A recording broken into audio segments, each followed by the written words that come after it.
سلامونه دوستانو، درنښت هیلې وړاندې کوم. الله دې وکړي چې روغ جوړ او صحتمند اوسیږئ. یو ځل بیا ستاسې په خدمت کې یم، دې ځل د یو نوي ناول سره چې د فینکو ناول ماموریت نوم دی، لیکوالی نسرین احساس ده. دغه ناول چې په کورنۍ مینه او دنده باندې راڅرخیږي یو د خوندورو او د شاهکارو ناولو څخه دی. غواړم دا تاسو ته په غږیزه بڼه واړوم او هیلهمند یم چې تاسې ترې خوند واخلئ. نور نو زیاتې خبرې نه کوم، ستاسې او د ناول ترمنځ خنډ نه ګرځم. دا هم د فینکو ماموریت او تاسو. بیګانۍ واورې لارې او سړکونه بند کړي وو. دفتر ته ناوخته ورسېدم. 9 بجې وې. بخاري مې ولګوله. د څو شیبو لپاره مې ځان په ټایر لرونکي او سپرینګي څوکۍ کې آرامه کړ. د چهارشنبې ورځ وه. ما باید د خپل مسؤلیت له مخې نن هم د جمعې ورځې لپاره خپرونه ثبت کړې وای. دا خپرونه سبا د جمعې په ورځ له راډیو خپرېده او زه هم ورته د اورېدونکي په توګه وزګارېدم چې بیرته خپل غږ واورم او که کومه نیمګړتیا لرم په بله خپرونه کې سمه کړم. غږ ثبتونکی ماشین ریکارډر مې راواخیست. دغه خپرونې په اونۍ کې یو ځل خپرېده. د مشهورو لیکوالانو او شاعرانو په اړه وه.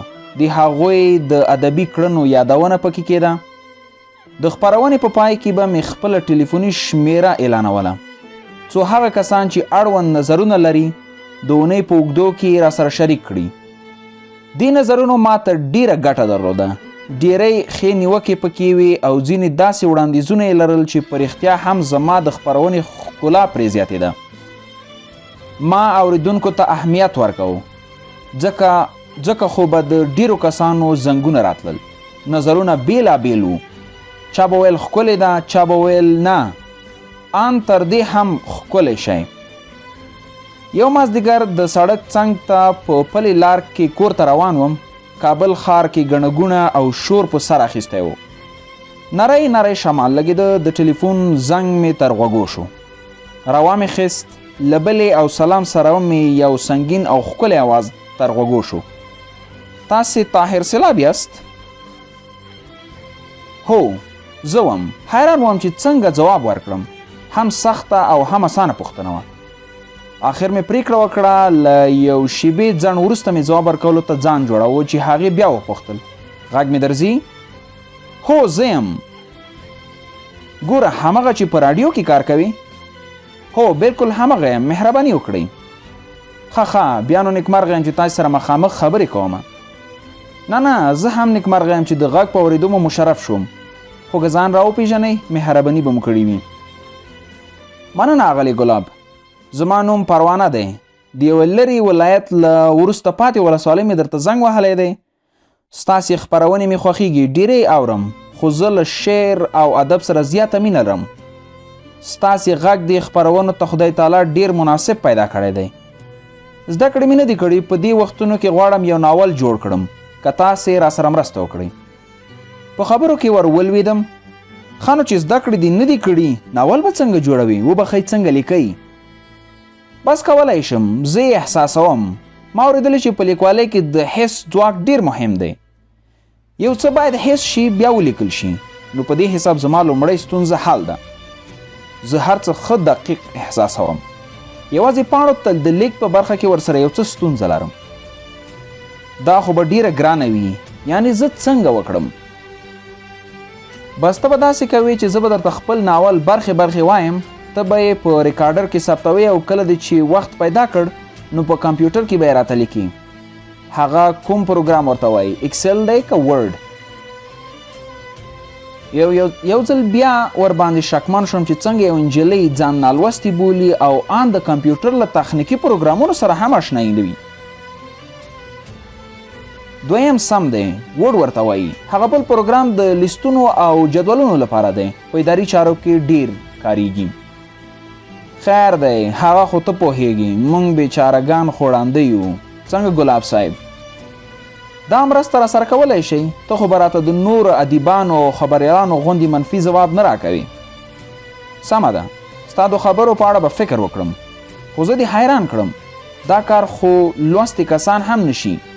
خدای دې وکړي دا خبر رښتیا وي او زه به مو د نیکه چاره کې په درد وخورم.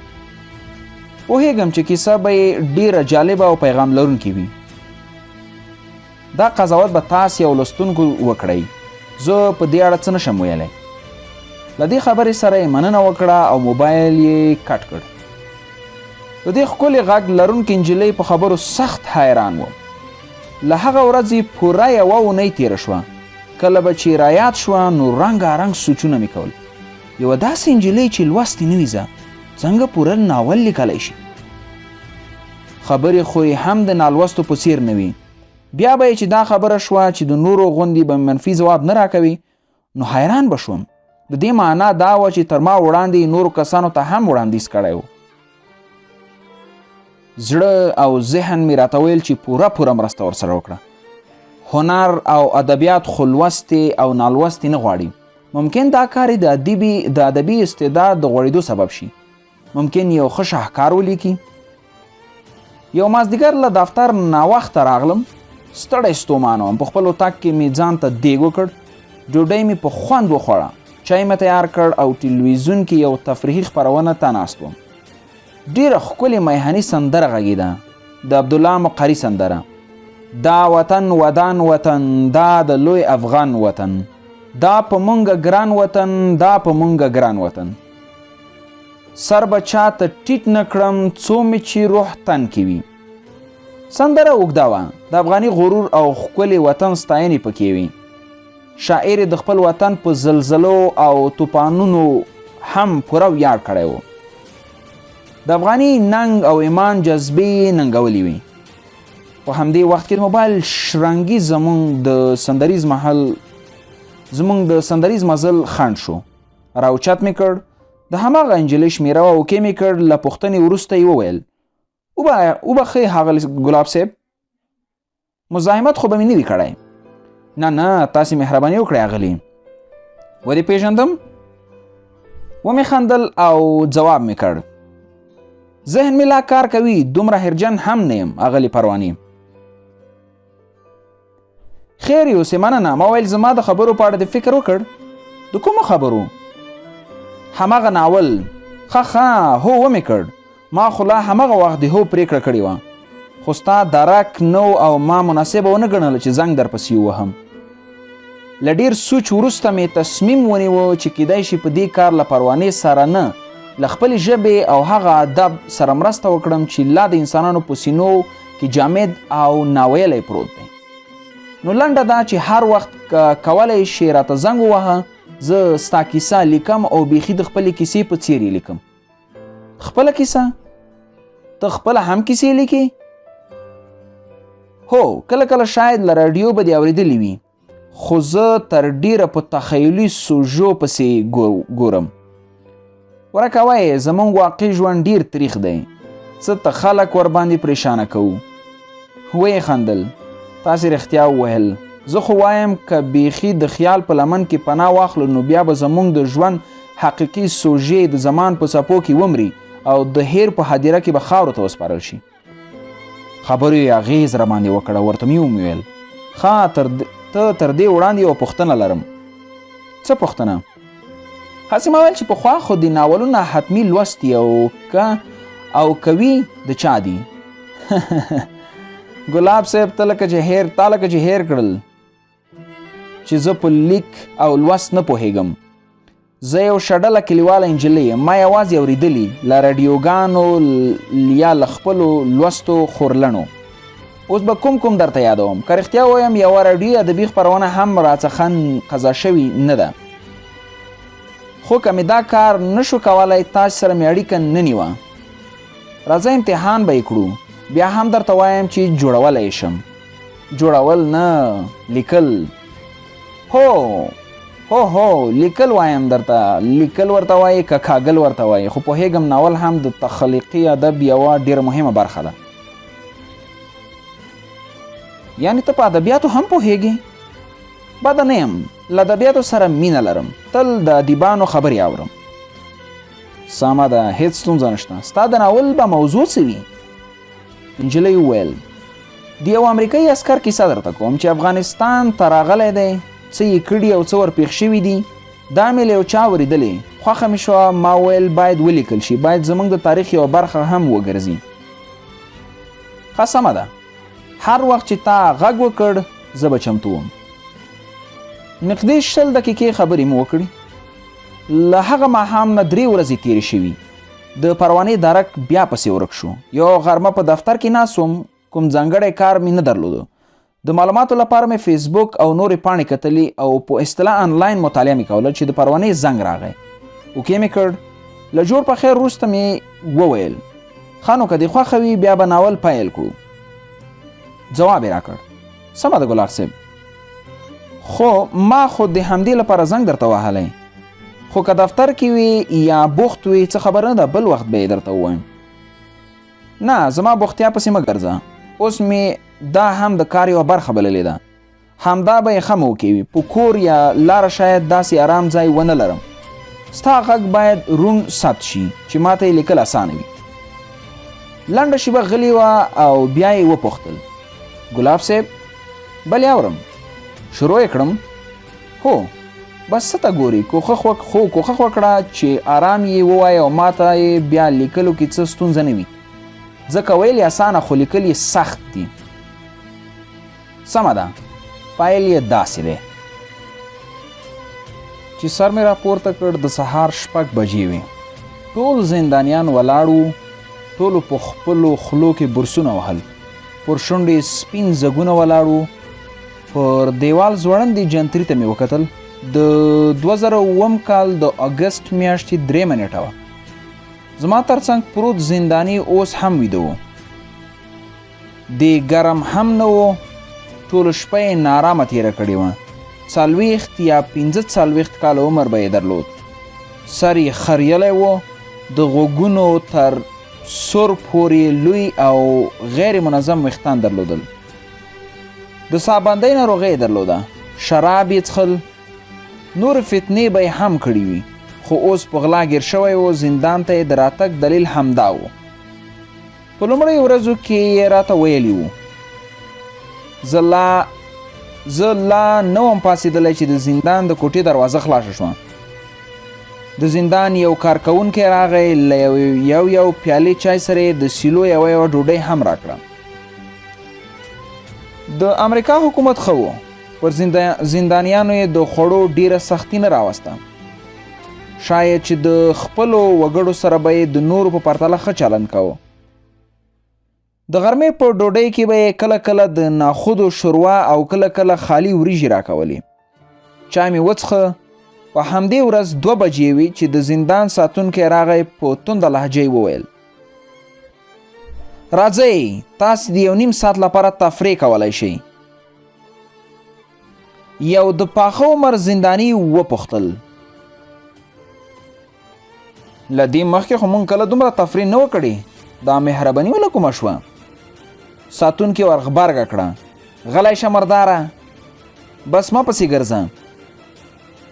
ټول پاڅېدو او زړه نازړه ورپسې کتار شو.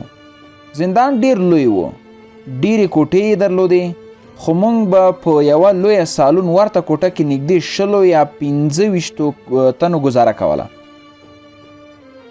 زندانیانو به د زندان په حویلۍ کې فوټبال کوو. د فوټبال لوبه مې خوښېدله.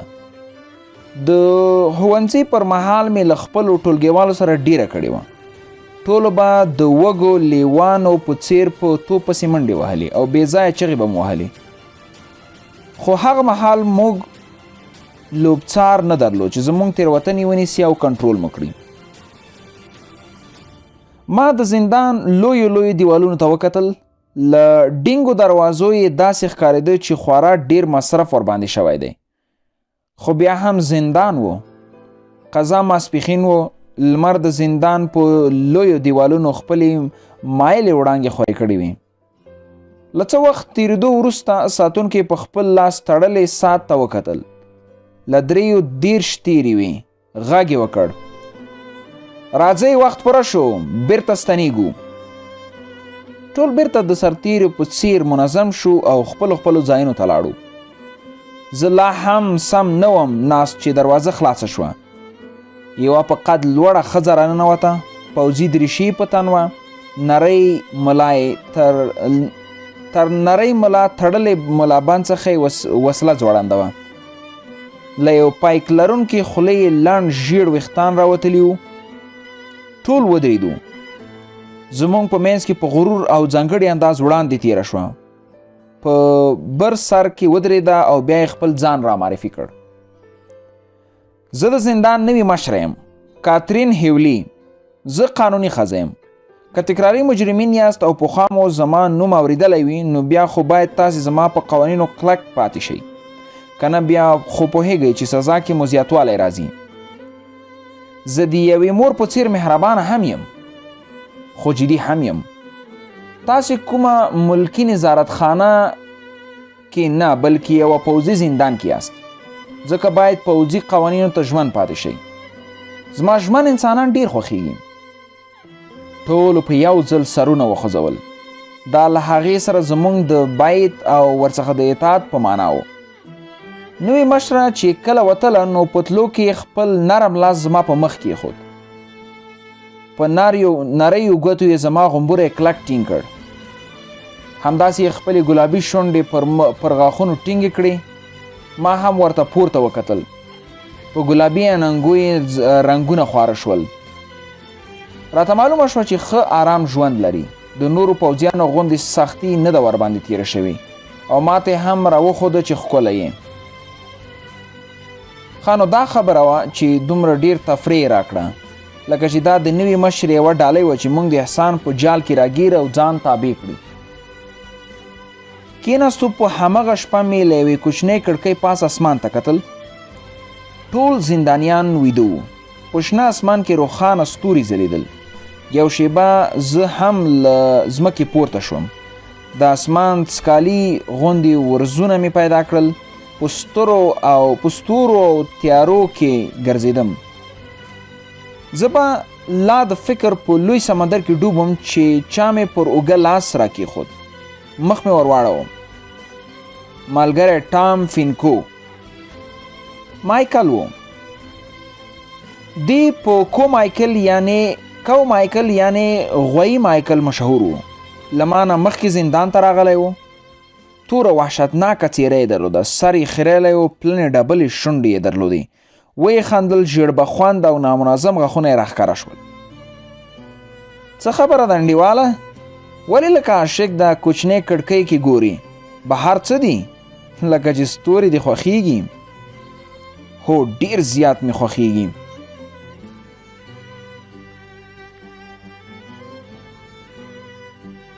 زما پستورو او زه هم پستورو او سیارو مین یم. کاش چې کوم ستور مزلی وی. اوس به مې په دې بویناکه کوټه کې څه غوښتل؟ په صافه هوا او پرانیستې فضا کې به ګرځېدم. چېرته مو چې زړه بس هلته به تلم. بیا خو نو دواړه یو مشترکه وجه لرو. کیدای شي چې خبرې وکړو او ډیر نظرونه مو هم سره مخالف نه وي. هو همداسې ده. ملګري خو د نظرونو او ذوقونو له توافق نه رازیږي او داسې ملګرتیا ډیره تلپاتې هم وي. پوښتنه وکړه ولې نه؟ ښه نو ته ولې زندان ته راغلی یې؟ څه مې ونه ویل. سر مې ښکته کړ خو له هغې نه مې وپوښتل ښه ته ولې زندان ته راغلی یې؟ زما کیسه اوږده ده ملګریه. ته خو یې ووایه. که ویل یې تا ته څه تکلیف نه وي زه خو یې د اورېدو پوره حوصله لرم. زه ډېر ښه اورېدونکی یم. جیب ته یې لاس کړ. د سګرټو قطۍ یې راواخیست. نری سګرټ یې پر پلنه ژبه تیر کړ. ما ته یې هم ست وکړ. واخله انډیواله دا ځانګړی سګرټ ډېر طبیعت جوړونکی دی. د کولمبیا تمباکو پکې کارېدلي دي. نه غواړم. سمه ده. زه د امریکا په شمال کې اوسېدم. پلار مې ښکاري و. ما هم د هغه کسب نیولی و. ښوونځی مې نه دی لوستی. یو شپه په ښکار پسې راووتم. هلته ځنګلونه بیخي زیات وو. له لرې مې د وښو په یوه جونګړه کې رڼا تر سترګو شوه. ورته ځیر شوم. له ځان سره مې وویل چې دا به څه وي. لږ نږدې ورغلم. زما او رڼا ترمنځ نږدې 20-30 متره واټن پاتې و. هلته مې په یوه ځوانه ښځه او سړي سترګې ولګېدې. داسې ښکارېده چې یو بل ته ډېر په غوسه دي. لومړی سړي خپلې خبرې وکړې او وروسته بیا ښځې ته نوبت ورسید. سړي له کوټنې له بدو ردو ویلو سره راووت. د ښکلو سترګو لرونکې ښځه هلته یوازې پاتې شوه.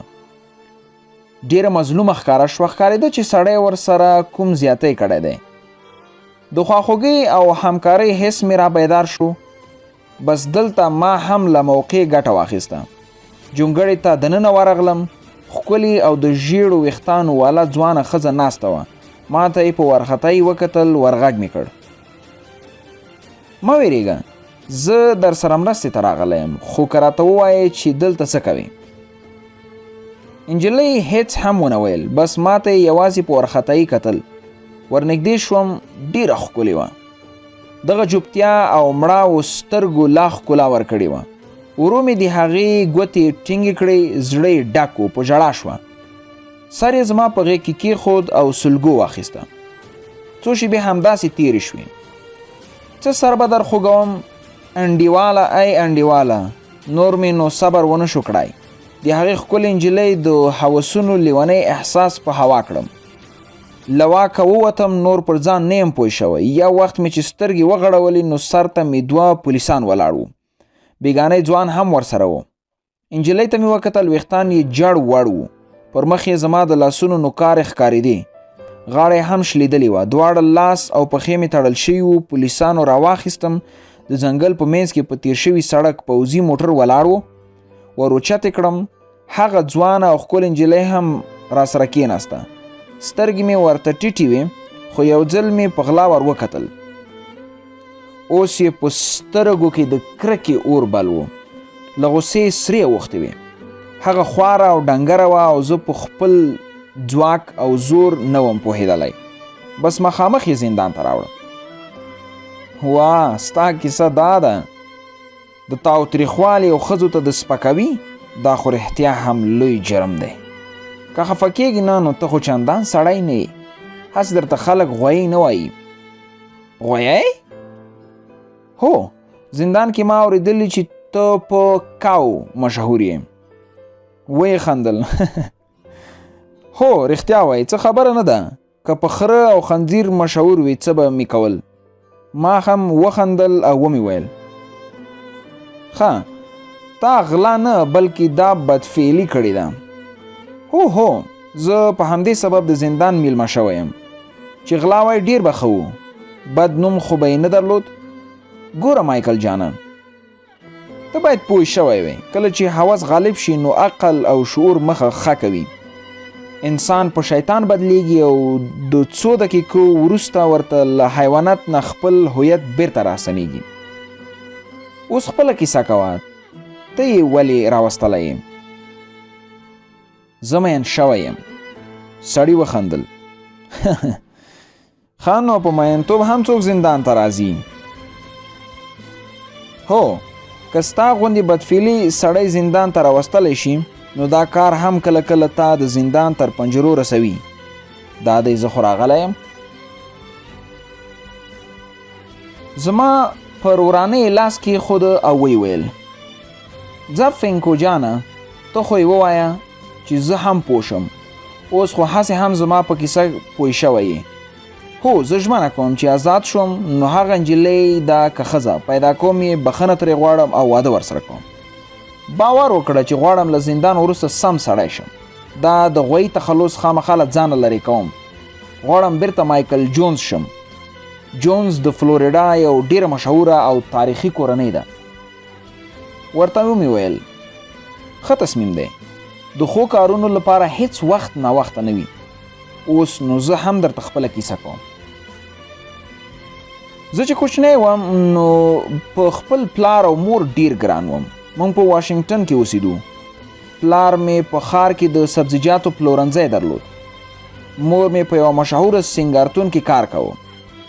اکثره وخت به پر ځان مینې ښځې کور ته هم ورته راتلې.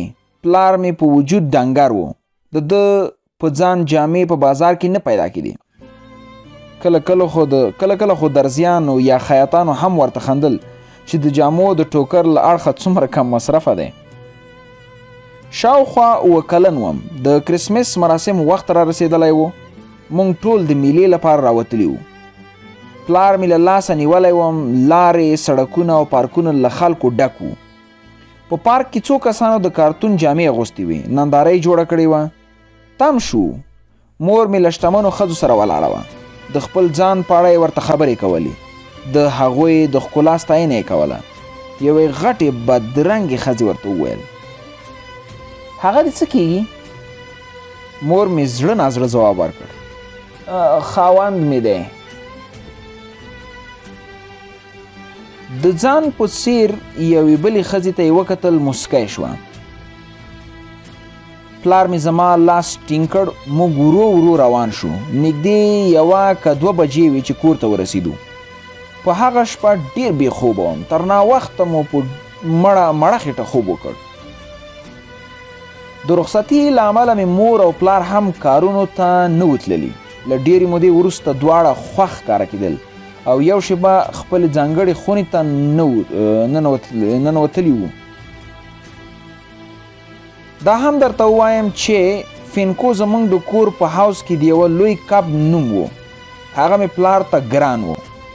خو کله چې زموږ د کوچنی حوض په کبانو مرض ولګېده او ټول مړه شول، نو پلار مې بیا هغه نوم په ما کېښود.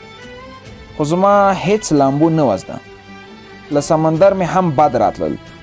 زه وروسته پوه شوم چې د ژوند په دریاب کې یو لوی لامبوزن وم. زه همالته نږدې په یوه ښوونځي کې وم. په ټولګي کې مې یوه ملګرې درلوده. د ښوونځي په لومړۍ ورځ مې موندلې وه. ډېره ښه نجلۍ وه. کریسټینا نومیده. ما ورته له نازه کریسټو ویل. پلار یې مدیر و چې مخکې په یو ترافیکي پیښه کې مړ شوی و. 13 ټولګي را سره وه. یوه ورځ د نقاشۍ سیالۍ کېدله. هغې هم یو ښایسته رسم کلی و او چې لومړی مقام یې خپل کړ. رسم یې زما اوس هم په یاد دی. هغې یو کس رسم کړی و چې د خپل هیواد ملي بیرغ یې په لاس کې اوچت په غرور سره نیولی و. دی ویل چې دا سړی جورج واشنګټن دی. د امریکا د خپلواکۍ بیرغ یې اوچت کړی. خو زما له تاریخ سره چندان جوړه نه وه او تاریخي معلومات مې هم نه درلودل. د دې سړي نوم مې هم لومړی ځل واورېده.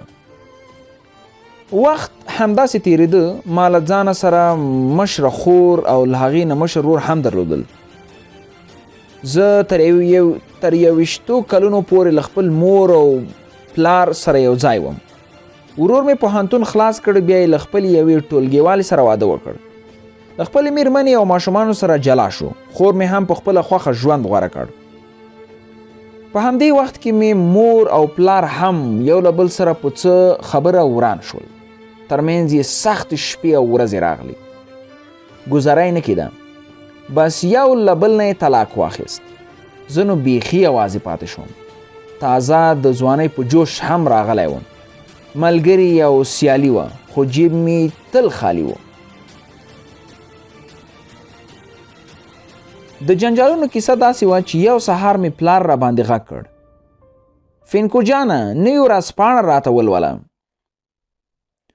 ورغلم. ورځپاڼه مې د میز له سره راواخیسته. په لومړۍ مخ کې لیکل شوي وو: د امریکا حکومت وایي چې د نړۍ ټولو هیوادونو ته سرتیري استوي چې اوس مهال پکې جګړه روانه ده. د ځینې حکومتونو نومونه یې هم یاد کړي وو، لکه عراق، لیبیا، سوریه او افغانستان. د خبر په اورېدو ډېر په تعجب شوم. پلار ته مې وویل: پلاره، داسې څنګه لیکلي دي؟ پلار مې له دې موضوع سره څه دلچسپي ونه ښوده. هیڅ ځواب یې رانه کړ. ورځپاڼه مې خلاصه کړه. نږدې نیم مخ مې په یو لوی انځور نیول شوی و. څو ښځې ولاړې وې، بیخي شوخې لوڅې ښکارېدې. هسې د جامو په نوم یو څه په تن وو. تر لاندې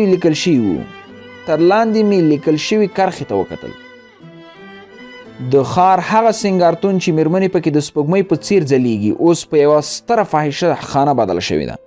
د سینګارتون پخواني کارکوونکي بېلارې نجونې او هلکان پکې یو ځای کوي او له هغوی څخه لوړې پیسې اخلي. په پخلنځي کې کړپ شو، لکه چې د مور له لاسه مې کوم څه ولوېدل. یا خو یې لکه چې زما خبرې اورېدلې وي. د پلار په تندي کې مې ګونځې را پیدا شوې، ورځپاڼه مې کېښوده. پلار مې وچ مغز او خشک سړی و. له یوې دقیقې وروسته یې زما په مور ور غږ کړ، دلته راشه. هغه راغله لکه ډارن عسکر، په ټول بدن یې لړزه خوره وه. پلار مې ورته وویل له دې وروسته سینګارتون ته مه ځه. خبره همدلته خلاصه نه شوه. څو ورځې یې دوام وکړ. مور مې خفه او غوسه وه. په کور کې زړه تنګېده. چې نور ونه شو نو پلار مې ورته د طلاق خبره رامخکې کړه چې مور مې هم په چوپه خوله ومنله. خپل اړین کالي ټول کړل او هلته نږدې په یوه ساختمان کې ځان ته یوه کوټه ونیوله. د تاک په وخت کې ما ته هم نه کتل. پوهېده چې زما ډېره لیوالتیا د مور پر ځای له پلار سره ده. مور مې هسې هم په بوختیاو کې ما ته ډېر وخت نه درلود. سهار وختي به وتل او د شپې ناوخته به ستړي ستومانه وه. پس نو زه هم له خپل پلار سره پاتې شوم. یو ماښام مې زړه ډېر تنګ شو. د باندې راووتم، له ګڼې ګوڼې په ډک سړک روان وم. څو میاشتې مخکې ایریزونا ته تلم. په بس کې له یو کس سره آشنا شوم. دا همدلته د موټرو جوړولو په فابریکه کې کار کو. ورسره لاړم. ډېر ساعت مې ورسره تیر شو. د هغه خبرې په اړه مې ورته وویل چې په ورځپاڼه کې یادونه شوې وه. په پاوز کې د نویو کسانو د جذب او بهرنیو هیوادونو ته د استولو خبره. په موبایل کې مې د حکومت د اعلان عکس اخیستی و. ورسره شریک مې کړ. ملګري ته مې ور یاده کړه چې راځه دواړه پاوز کې شامل شو. یو خو به هغه هیوادونه ووینو، بل به پیسې وګټو. وایي چې هلته تلونکي ته ډېر لوړ معاشونه ورکوي، لکه چې له مالیاتو هم معاف دی. دی چې سخت فزیکي کارونو ستړی کړی و، سخته لیوالتیا یې وښوده. له وسلې سره یې هم مینه درلوده. بس لاس مې ورسره یو کړ او په همدې نیت له هغه ځایه جوړه راووتو. بس د دواړو تصمیم نهایي شو. نوملیکنه مو وکړه او یوه اونۍ وروسته یې د دفاع وزارت یوې څانګې ته د تضمین او نورو اداري چارو لپاره غوښتي وو. زه او بل ملګری مې جیمز د دې انتظار وو چې کله به اړیکه را سره ونیول شي او کله به د تازه رجسټر شویو سرتیرو په ډله کې ثبت شو. د یکشنبې په ورځ واشنګټن ته تللی وم چې له یو رسمي شمېرې نه اړیکه را سره ونیول شوه او سبا 10 بجې د ځینو کارونو لپاره د دفاع وزارت نږدې څانګې ته غوښتی وم. زړه مې خوشحالۍ نه باغ شو. خو ما ځینې نور واړه جرمونه هم کړي وو. ما ویل حتمي به راووځي، خو بخت مې بیدار و. هیڅ یې هم ونه ویل. په ځینو لویو شناخته مجرمینو هم سترګې ولګېدې چې نوي عسکري ته منل شوي وو. له جیمز سره مې اړیکه ونیوه. دواړه سبا 10 بجې هغه دفتر ته ورغلو. هغه دېخوا یې ځینې پوښتنې او ازموینې واخیستې. ځانګړې فورمې مو ډکې کړې. زموږ ټولۍ او ځای یې راته مشخص کړ. هی یاره، راتلونکې اونۍ بس له خولو او ستړیاو سره پیل شوه. د لومړي ځل لپاره مې یوه پوځي دریشي واغوسته. ځان راته د امریکا د سترې اردو یو ځوان غړی ښکاره شو. خو زه داسې څوک وم چې هیڅ تجربه مې نه درلوده او نه مې هم کومه وسله کارولې وه. یوازې ښکاري ټوپک مې کارول او په ځنګلونو کې له منډو او نښه ویشتلو سره عادت وم. پلار ته مې هم وویل. په هغه شیبه یې شراب څښلي و، نشه و، چندان غبرګون یې ونه ښود. مور مې هم بوخته وه، خو پوهېدم چې خامخا خوشحالیږي. یوه ورځ یې د یوې اونۍ لپاره د فلوریډا ایالت غرونو ته روان کړو. نوی ماډل دوربین لرونکې وسلې او داسې جامې یې راکړې چې له اردو نه یو څه متفاوتې او لوړې کچې وې. وزن هم زیات و. سم نه شو ورسره تللی.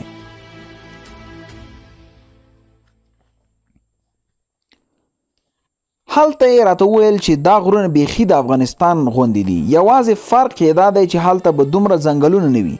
ممکن په وچو دښتو هم سر شي، خو تر دې به سخت وي. دلته هره ونه او کمر ستاسې دښمن دی. که بې پروا شئ وژني مو. نو ځکه باید هر څه د دښمن په سترګه وګورئ. تل باید ځیرک او د پیشوګانو په څیر حس ولرئ. زموږ جګړه د پیشو او موږک لوبه ده.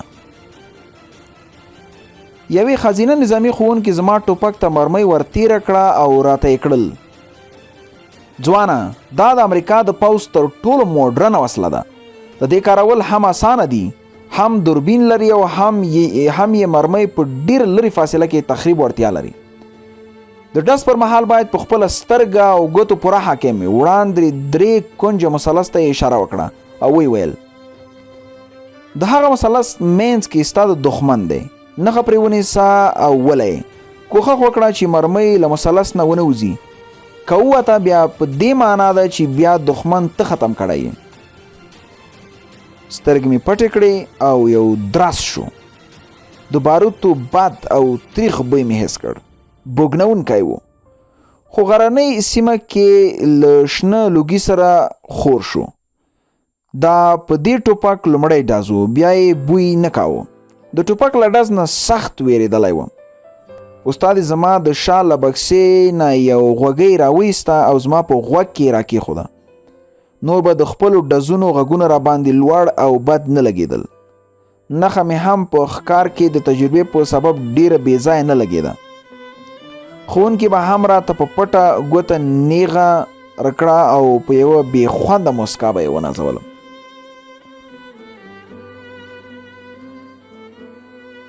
تر غرمې پورې تمرینونه روان وو. هرې ټولۍ خپل کار کوه. د ډوډۍ او نیم ساعت استراحت لپاره په خپلو کمپونو کې راغونډ شو. زموږ د ټولۍ قومندان راغله. ښکلې ځوانه ښځه وه، اوس یې پوځي خولۍ نه وه، سرې اوږدې زلفې شاته اړولې وې. خبرې یې پیل کړې. ځوانانو، نن مو ښه تمرین وکړ. دا تمرین به تر یوې اونۍ پورې روان وي. هره ورځ به د نوي ماډل وسلې کارول زده کوئ. سبا مو باید له نن پوره توپیر ولري. که په کمه موده کې ډېر څه زده کړئ، بله اونۍ به ځغاسته، ورپسې د غرونو څوکو ته د وزنونو خېژول وي. د لومړیو طبي مرستو تمرین هم درکول کېږي. تر ټولو وروستۍ اونۍ مو یو څه څخه سخته ده. ټوله په هوا کې تیریږي. تاسې به له چورلکو او سترو الوتکو د ځان غورځولو تمرین وکړئ. د چورلکو د وسلې کارونې، پورکورونو د چاپو او ورڅخه د مشکوکو کسانو د نیولو زده کړه درکول کېږي.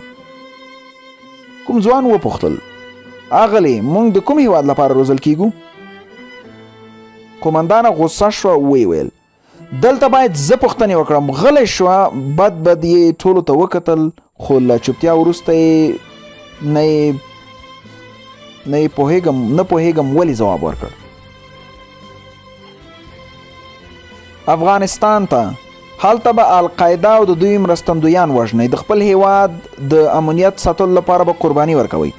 دا د امریکا تاریخ تر ټولو سخته جګړه ده. موږ له دې جګړې ناخبره وو، خو د سپټمبر 11 نیټې راویښ کړو. یو بل ځوان پوښتنه وکړه، موږ خو د 2 میاشتو لپاره روزل کېږو، زموږ نور پوځ څومره روزانه اخلي؟ توند ځواب یې ورکړ، تاسې او هغه فرق لري. دوی له پوځي پوهنتون نه فارغېږي، تاسې د یوې بیړنۍ اړتیا له مخې روزل کېږئ. زموږ اصلي پوځ ته دلته اړتیا ډیره ده. تاسې باید هلته لاړ شئ. کله چې ژوندي راستانه شوئ، هلته ستاسې پوځي خدمت دلته په پوځي سابقه کې حسابیږي. رتبې او امتیازات درکول کېږي او اکاډمیکي پوځي زده کړې هم در باندې کېږي. بیا ممکن په کوم بل هیواد کې په ډیر ګمان عراق کې هم دنده اجرا کولی شئ. د قومندان خبرو یو څه وویرولم، په ځانګړي ډول دغه جملې، که ژوندي راستانه شوئ. زه یې پوه کړم چې مرګ هم شته او شاید ژوندي راستون نشم. د واده او فامیل جوړونې ارمان به مې نیمګړی پاتې شي. څه سر به در خوږوم ملګریه، په 2 میاشتو کې له پښو وغورځولم. نه سم خواړه وو، نه سم استراحت ځای. الوتکې د راغورځولو لومړی ځل خو بیخي قیامت و. ما ویل که لاړم او وجود مې په تورو ډبرو کې ټوټې ټوټې شو، خو خپل پراشوټ وژغورلم او کله مې چې سترګې وغړولې لکه پلاستیکي کڅوړه په هوا کې زوړند وم. وسلې مې په غاړه کې ټالونه خوړل. له زړه مې خدای خبر و، کریسټو مې سترګو ته سخته درېدلې وه. یوه ورځ خپلې قومندان یې راته وویل چې تمرینونه مو ختم دي، همدې اونۍ کې باید افغانستان ته د تګ لپاره ځان چمتو کړئ. زموږ په ډله کې 1500 سرتیري استول کېدل. د افغانستان او هلته د روانې جګړې په اړه یې راته بیا معلومات راکول، خو موږ کړو تمرینونو او راکړو ویرو سخت خسته کړي وو. یوه شپه مو نوبت راورسېدل، ټول یې په ځانګړي پوځي ګاډو کې هوایي ډګر ته ورسولو او په سترو پوځي الوتکو کې ځای پر ځای شو. په هر څه کې یو ډول جدیت او ویره وه، لکه له همدې ځایه چې جګړه پیل شوې وي. د سرتیرو په سترګو کې وارخطایي ښکارېده. ما ته زموږ د روزونکي خبرې رایادې شوې. دا د امریکا د تاریخ تر ټولو سخته او مرګونې جګړه ده. په دې سوچ کې وم چې ژوندی به راشم که نه. له پلار سره مې هم مخه ښه نه وکړه، مور خو مې هسې هم کور پرېښی و. زما کیسه کې نه و چې چېرته ځم او څه کوم. فکر کوم چې دلته به ټول استول کېدونکي سرتیري همداسې وو. د امریکا ملي سرود مو واورېد. پوځي او ملکي چارواکو د لاس په خوځولو رخصت کړو. خړه ویرونکې الوتکه مو په هوا شوه. دا تر ټولو ستره پوځي الوتکه وه. له یوې مخې سلګونه سرتیري پکې وو. ګڼې ښځې پوځیانې هم وي چې شونډې یې سر له اوسه وچې ښکارېدې. سخت اوږد مزل مو وکړ. ورځ په مزل تېره شوه. ښه خدمت مو کېده، خو بیا هم نظامیان وو. د شپې تیارې خورېدې. سترګې مې په خوب سره ورغلې وې چې د څنګ ملګري مې وخوځولم. سترګې مې وغړولې. توره تیاره وه. الوتکه د ښکته کېدو په حالت کې معلومېده. ناورې چې لاوډ سپیکر څه وایي. را رسېدلی یو، افغانستان دی. وایي چې د باګرام هوایي ډګر دی. څنګ ښیښې بندې کړئ او ځانونه منظم کړئ. نه پوهېږم د الوتکې ګروپونه یې ولې مړه کړي وو. اعلانونه کېدل چې را رسېدلي یو، ځانونه منظم کړئ. د ماموریت سیمه مو له همدې ځایه پیلېږي. الوتکه پر ځمکه کېناسته. له کړکۍ مې وکتل. ساده هوایي ډګر و. کانټینري کوټې او تنګ سړکونه وو. د امریکا بیرغونه او پوځي ګاډي ښکاره کېدل. ډیر پراخه قرارګاه وه. د نورو هیوادونو سرتیري او بیرغونه هم د تیاره ګروپونو رڼا ته ښکاره کېدل. زموږ هرکلي ته هم څو محدود کسان ولاړو. لومړی ځل و چې داسې یو هوایي ډګر مې ولید. زموږ ټولو په څیرو ویره او ستړیا خوره وه. ځینو سرتیرو خندل او چغې یې وهلې. ښایي خوشحاله به وو. هلته له څه لنډو مراسمو وروسته له خپلو درنو بکسونو سره مخ ته لاړو. په یوه لوی سالون کې په څوکیو ناست وو. له څه انتظار وروسته یې په لویو کوټو وویشلو. ما ته خوب راته. سترګې را باندې درنې وې. د سالون یو تنظیمونکي راته وویل چې دا د افغانستان باګرام هوایي ډګر دی چې ټول واک یې له امریکایانو سره دی. له دې ځایه نورو ولایاتو او پوځي اډو ته اکمالات کیږي. شپه وه تېره شوه. سبا ته مو لنډ تمرینونه وکړل. استراحت ته یې نه پرېښودو. ویل چې تاسې جګړې لپاره راغلي یاست او په اصطلاح د امریکا د حیثیت ساتنه مو لومړۍ دنده ده. په دې ځای کې د پروانې غږ غلی شو. ټوخي واخیسته. زه یې په کیسه کې دومره غرق تللی وم چې هیڅ مې ورته پام نه شو. ورباندې مې غږ کړ. پروانې څه در باندې وشول؟ خیم ګلاب صاحب خیم. مری مې وجه شوه. نن مې لکه چې زیاته برخه درته وویله. فکر کوم د اوس لپاره به همدومره بس وي. بیا دې که کله وخت پیدا کړ نو پاتې برخه درته وایم. ومې خندل او زیاته مې کړه. ښه شوه چې له امریکا را بېغمه شوې. اوس نو کار ټول په افغانستان او کابل کې دی. ویې خندل. ګوره ګلاب صاحب، زما نه دا نیټه هیره ده چې امریکایان په کوم تاریخ افغانستان ته راغلل.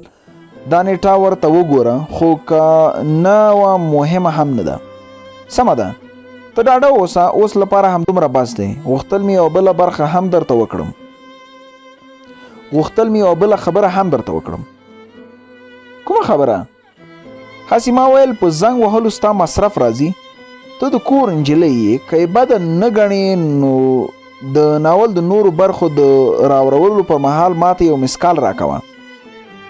نه، څه خبره نه ده. ستا همدومره زحمت بس دی چې وخت راکوي. زما کیسه اوري. پوهېږم چې بیا اورېدل او ټایپ یې بل جنجال دی، خو خیر دی ته خو آخر طاهر ګلاب یې دا مرسته را سره وکړه کوم یې ډاډه اوسه او زنګ هم کوم هو رښتیا تل رانه هېرېږي چې ته شعر هم لیکې دا پوښتنه دې ولې وکړه ځکه ډېرې جملې دې د اوچت شاعرانه کیف لري په خندا په خدای خبره یې را پرې کړه ته چې هر څه ورته وایې خو په ذهن کې ګڼ داسې شیان لرم چې ممکن شعر وي کله چې ناول خلاص شو بیا دې که غوښتل هم درته یې وایم مګر فکر نه کوم ته بوخت یې او اوس هم ستړی یې شاعري مې زیاته خوښه ده او د ګڼو شاعرانو شعرونه مې یاد زده کړي دي زما شاعر نه شعر خوښیږي هر چا چې ویلی وي زه یې پیدا کوم او بیا یې په خپل ذهن کې ساتم نور مخه ښه کوو زیاته درته مزاحمه نه کیږم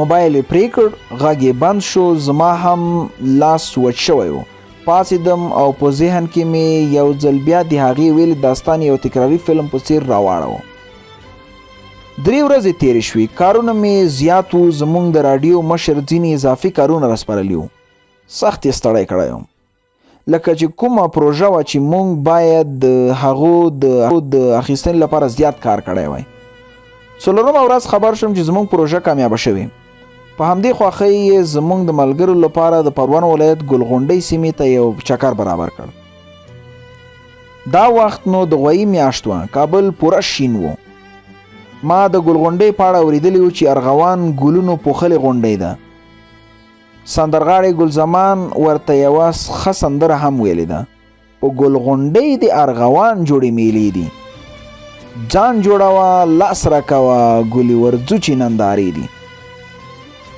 همکار مې شریف زموږ موټرواني او د سفر مشري هم کوله ټوکې ټکالې روانې وې چارېکارو ښار ته ورسېدو چا ویل چې د دې ځای شریخ ځانګړی نوم لري بس مونږ هم ور وګرځېدو ښار کې مو څه ناڅه سودا واخیسته او بیا مخ په ګلغونډۍ روان شو شریف په موټر کې همغه استاد سندره په لوړ غږ نیولې وه لا غونډۍ ته نور ورختلی چې موبایل ته مې زنګ راغی پروانه وه سخت ورته خوشحاله شوم نه مې غوښتل د ملګرو مخکې اوکې کړم خو بله لار هم نه وه بهانه مې جوړه کړه او دوی ته مې وویل چې تاسې درځئ زه به له بارانه خوند واخلم او همداسې به در وخیږم ټولو ټینګ کړم او ویل چې ناځواني مه کوه ټول ګډ ځو او د ناستې لپاره ځای غوره کوو مجبور شوم زنګ مې غلی اوکې کړ او ومې ویل سلام له همکارانو سره یم 10 دقیقې وروسته خپله زنګ کړم یوازې وبخه سمه ده ویل او زنګ یې خپله بند کړ ورباندې بند کړ ګلغونډۍ ته وختو تر یوه لویه ونې لاندې حوض او چینه و یخې او رڼې اوبه یې درلودې شاوخوا یې ګڼ ځوانان یوازې او ځینې هم له خپلو کورنیو سره ناست وو یو ځای مو انتخاب کړ فرش مو هوار کړ مخکې له دې چې مجلس یا ته شروع کړو زه له خپلو همکارانو یوې ډډې ته شوم د پروانې شمیره مې ډایله کړه سلام ښه علیکم سلام ګلاب صاحب فکر کوم بې وخته مې زنګ وهلی و نه هیله کوم ما خو ژمنه کړه که نه چې هر وخت درته وخت لرم ستړی ښکارې دفتر کې یې نه یم ستړی دفتر کې نه یم بل ځای ته له خپلو همکارانو سره موټر کې روان وم چېرته د پروان ولایت چارېکارو ته پروان دې لیدلی نه ګلاب صاحب زه غریبه چېرته دومره بخت او وخت لرم چې بې له خپل ولایت نه نور ځایونه هم وګورم په اړه یې معلومات لري بس کم څومره وایم یې خو اول راته ووایه چې مزاحمت مې نه وي کړی نه ما خپله زنګ وهله چې داسې خبره وه زنګ مې نه کړ هلته رسېدلی یې هو ګلغونډۍ کې یم هسې د میلې او تفریح لپاره راغلی یو ښه بیا سمه ده خدای دې وکړي چې ښه چکر او ښه تفریح ولرئ بختور یې چې داسې همکاران لري هو پروانې له همکارانو خو مې طالع لرم، د خدای شکر دی ټول ښه خلک دي، هېڅ مې خفګان ته نه پرېږدي. دوی پوهېږي چې زه کابل کې مسافر یم، ډېر ځله مې چکرونو او کورونو ته بیایي. تا ویل چې د پروان په اړه معلومات لرم. هو، زما بیچارګۍ معلومات به څه وي؟ بس دومره چې ښکلی ولایت دی، د کابل په شمال کې پروت دی، د افغانستان شمال ته په لار کې لومړی ولایت راځي.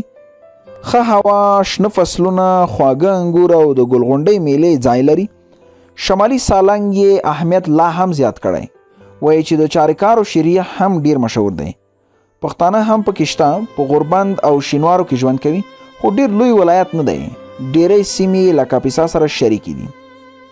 واه، دا خو پوره معلومات لري، بیخي پر ځای او کاره دي. مننه، له کوم تلویزیون نه مې اورېدلي. په وقفه کې یو ولایت لنډ معرفي کوي، دا مې هلته اورېدلي. یعنې ته تلویزیون هم لرې؟ هو، دا خو څه سخته خبره نه ده. په کلي کې اوس ډیر خلک ډیش انتن کاروي.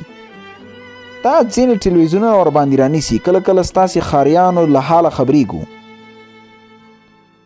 ومې خندل او ومې ویل ښه خبره ده، که دې خوښه وي نو د ناول پاتې برخې ته به راشو.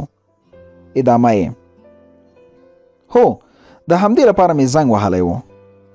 سمه ده، نن را سره ریکارډر نشته، خو خپل موبایل کې مې فعال کړی دی. ته یې پیل کړه، زه ریکارډ کوم. بیخي صحیح ده، ته لږ صبر چې زه غاړه تازه کړم. غاړه یې تازه کړه او پاتې کیسه یې پیل کړه. یوه اونۍ مو په بګرام هوایي ډګر کې تېره کړه. دلته بګرام ته به بل نوم اخیستل کېده. کټ مټ د امریکا یو ایالت ته ورته و. دلته د ناټو او نورو هیوادونو سرتیري اړ وو چې د امریکا د قانون مطابقت وکړي. زمونږ بدماشي پکې چلیده. د دغه میدان پر پراختیا او پکې د نویو ځایونو د جوړونې چټک کارونه روان وو. سیمنټي دیوالونه او امنیتي پټنځایونه جوړېدل. لوی او وړې الوتکې به کېناستې او پورته کېدې. زمونږ د هیواد لوړپوړي چارواکي هم لومړی دلته راتل او بیا به د لیدنو او کتنو لپاره کابل ته خپل سفارت ته تلل. بس داسې مې حس کوله چې کومه کوچنۍ امریکا کې یم. پلار ته مې د استول کېدو عکسونه واستول، خو ځواب یې نه و. یوازې کریسټینا یو ځل وپوښتلم، خو خفه وه ځکه دلته په راتګ کې مې ورسره هېڅ مشوره نه وکړي. اهمیت مې نه ورکړی او زما تګ یې هم اهمیت ورنه کړ. هغه خو خیر دی، خو د پلار بې تفاوتي سخت ځورولم. په بګرام کې اوس مونږ د دې په انتظار و چې د ماموریت صاحب مو چرته وي. مونږ ته یې ویل چې له دې ځایه سرتیري د افغانستان نورو برخو ته استول کیږي او هلته په ځای پر ځای کیږي. اکثره ملګري مو هلمند کې یوې پوځي اډې ته استول شوي وو. د اونۍ په طرز کې مونږ ته د افغانستان د روانې جګړې د نوعیت او زمونږ د مسؤلیتونو په اړه درسونه راکول. داسې مې حس کوله لکه څاروي چې د حلالۍ ځای ته بیایي او مرۍ یې پرې کوي. خو اوس د زیاتو پیسو شوق دی او د زیاتو پیسو شوق دغه ځای ته راوستی وم، بله لاره نه وه.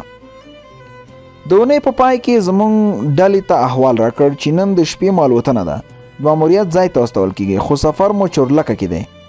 دا خبره یو څه ښه راباندې ولګېده ځکه چې چورلکو کې به معمولا سرتیري نږدې ولایاتو او سیمو ته وړل کېدل. هلته بیا زمونږ ماموریت دا و چې د جګړې پر ځای له افغان پوځي او ولایتي تاسیساتو په جوړولو کې همکاري وکړو.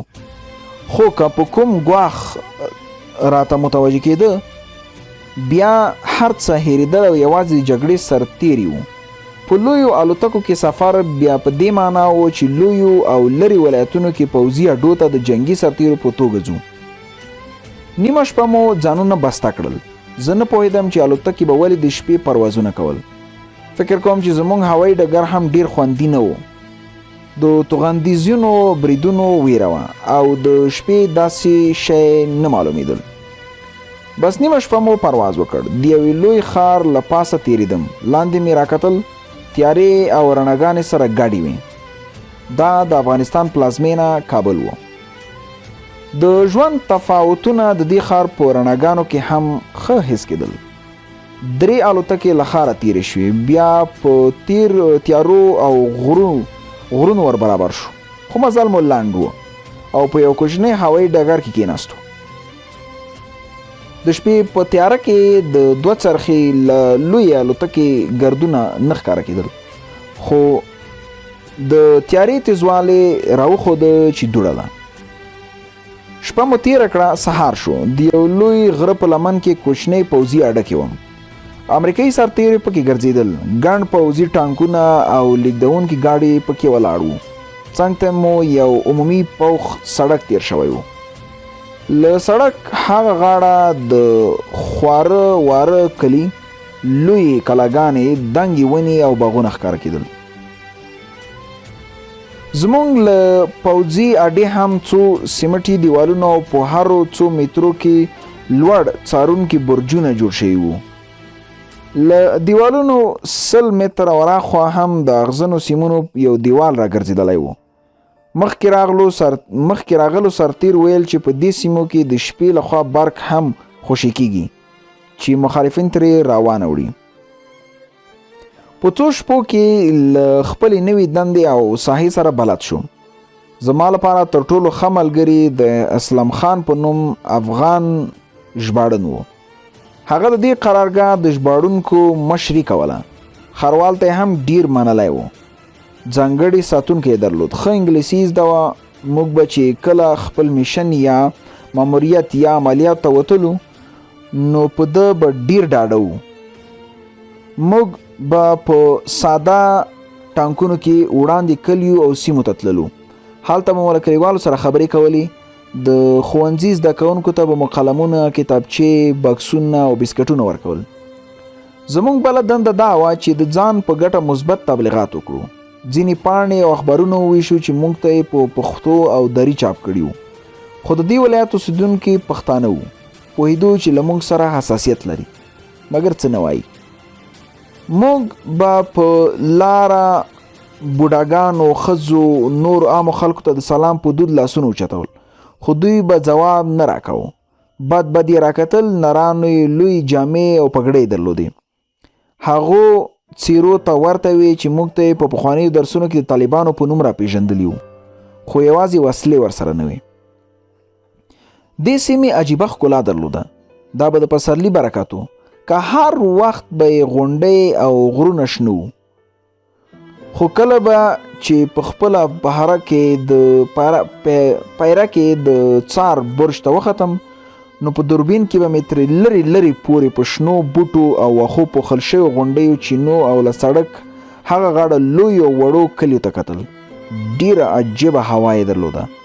په یوه تنفس سره به مې داسې حس کړه لکه 1 میاشت عمر مې چې زیات شوی وي. خپل بخت ته خوشحاله وم چې یو نسبتا آرام ځای ته یې رالیږلی یم. لا کومه بده پیښه نه وه راسره شوې. د پروانۍ له کیسې سره زه هم هغه ولایت ته تللی وم. رښتیا یې هر څه ډېر سم انځور کړي وو. د داستان دا برخه مې زیاته خوښه شوه. په ځیر ورته غوږ وم چې هغې غږ کړ: ګلاب صاحب. هو اورم. مننه چې راته غوږ یې. ما ویل دا برخه مې تر دې ځایه جوړه کړې وه، که دې خوښه وي پاتې به بل ځل درته ووایم. پوهېږم چې ته په چکر تللی او ملګري به دې درته انتظار وي.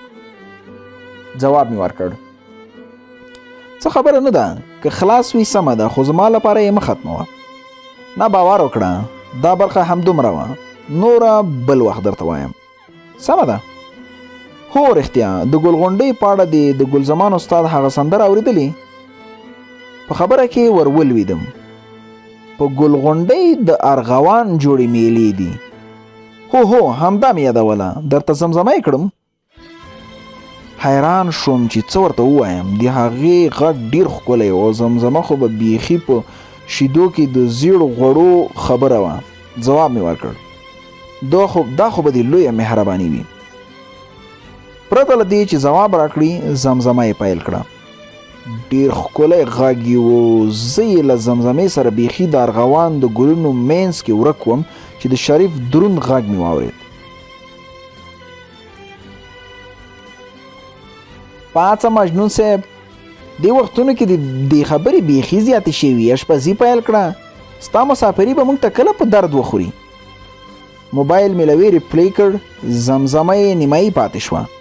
له شریف سره پاڅېدم او د ارغوان د لوی بوټي ترڅنګ د کوچني ډنډ غاړې ته ورغلم. غوښه او سبزي مې ورسره ومینځله او چرګ مې ورته پوخ کړ. له پروان نه مازدیګر ناوخته راستون شوم. ښه ساعت مو تیر شو. د ګل غونډۍ ته زما دویم تګ و، خو تر لومړی تګ مې زیات خوښ و. د ښار او دفتري چارو ټولو خستګي مې له هغه ذهنه ووتلې وه. ناوخته کابل ته راورسېدم. مخامخ میرویس خان میدان یا کوټي سنګي ته خپلې خونې ته لاړم. خپل ټول خالی وختونه مې د پروانې د داستان پاتې برخو ته ټایپ ته ورکړي وو. تر یوې اونۍ پورې د پروانې د زنګ درک نه و. بله اونۍ شنبه یوې غونډۍ ته تللی وم. مازدیګر د نورو ورځو خلاف اتاق ته وختې راغلم. خونې ته تازه رسېدلی وم چې د پروانې زنګ راغی. سلام ګلاب صاحب، هیله ده چې روغ جوړ به وئ. وعلیکم سلام پروانې، شکر دی روغ جوړ یم. چېرته یې چې درکونه دې نشته؟ همدلته په خپل کلي کې یم. زما کریډیټ کم د امکان لري چې زنګ راته وکړئ؟ هو ولې نه، همدا اوس. د هغې زنګ مې پرې کړ او اړیکه مې ورسره ونیوله. راته یې وویل مننه ګلاب صاحب، وخت لري چې د خپل ناول یوه نوې برخه درته ووایم؟ بس همدا اوس چمتو یم. تازه اتاق ته راغلم. که رښتیا ووایم ستا په اړه مې فکر کوه. زما په اړه؟ هو، مطلب مې د داستان پاتې برخه وه. اوس دې زه هم ورسره روږدی کړی یم. تل مې ورته سودا وي. که چمتو وي راته یې پیل کړه. هسې نه چې بیا مې خونې ته کوم ملګری راپیښ شي او وخت به بیا نه وي.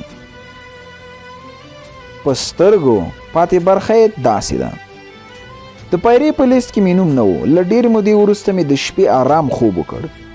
ډېر عجیبه خوبونه مې لیدل. خوب مې لیده چې وړاندې کلي ته تللی وم. د کلي سپي مې پسې واخلي. زه ورڅخه منډې وهم او په خپلو چغو راویښ شوم.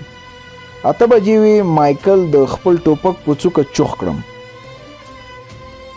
پاڅه غلی فینکو، سرتیری مې نه دی لیدی او دومره خوب. دا دویم ځل دی چې غږ در باندې کوم. په بیړه پاڅېدم. هغه د شپې پیره کړې وه. نن باید ټوله ورځ زه په دفتر کې وایم. ځان مې منظم کړ. ښوونځي ته لاړم. په منډه مې یو څه وخوړل او 8 نمبر ټاور ته وختم. وریځ وه، ښکلی باد لګېده او میده باران ورېده. داسې ورځې به مې سختې خوښېدې. اصلا مې له پسرلي موسم سره په همدې خاطر زیاته مینه درلوده. خوړنځي کې مې اسلم خان هم ولیده. د میز په سر یې سباناری کوه. لاس مې ور اوچت کړ او په های مو سره په خیر او ستړې مشي وکړه. ټاور ته وختم. څوکۍ، میز او ایښې مخابره مې منظم کړل. زموږ د قرارګاه څنګ ته پر عمومي لاره موټر د غشو په څیر چټک روان و. دا د کابل کندهار لویه لار وه. تل به د موټرو لیکه ورباندې جوړه وه. د سړک نه پاس خواته کلي ته څیرمه په رڼه میدان خلک ګرځېدل. په دوربین مې ورته وکتل. د غټو پګړیو لرونکي نارینه او د اوږدو کمیسونو لرونکي ښځې وې. په رڼه میدان یې فرشونه غړولي وو. څنګ ته یې اوښان ښکاره کېدل. یو سړي په اور بلولو لګیا و. په څاڅکي باران کې شنه لوګي هوا ته پورته کېدل. حیران شوم چې دوی څوک دي او څه کوي. په څوکۍ مې ډډه ووهله. سیګرټ مې روښانه کړ. په همدې وخت کې د ټاور لاندنۍ برخه کې د چا د پښو کرپا شوه. په شا لیدونکې هنداره کې مې ور وکتل. اسلم خان و. افغاني جامې په تنوي کومه سندره یې زمزمه کوله او په زینو کې پاس راخته. په راتګ یې سخت خوشحال شوم. راغی. د معدني اوبو بوتل یې لاس کې و. څوکۍ مې ورته پرېښوده. دی کېناست او زه ودرېدم. راته یې وویل څنګه شین سترګې کافره؟ ما او هغه دومره صمیمي شوي وو چې ما به ورته افغان امریکایي وایه او ده به راته شین سترګی کافر نوم اخیسته. خبره یې را باندې بده نه لګېده. هسې هم منندوی وم. ده راته د افغاني فرهنګ، خپلې ژبې پښتو او د خلکو د عادتو په اړه ډېر څه راښودلي وو. ډېر ځله یې پښتو هم را زده کوله، خو لږ تنبل وم.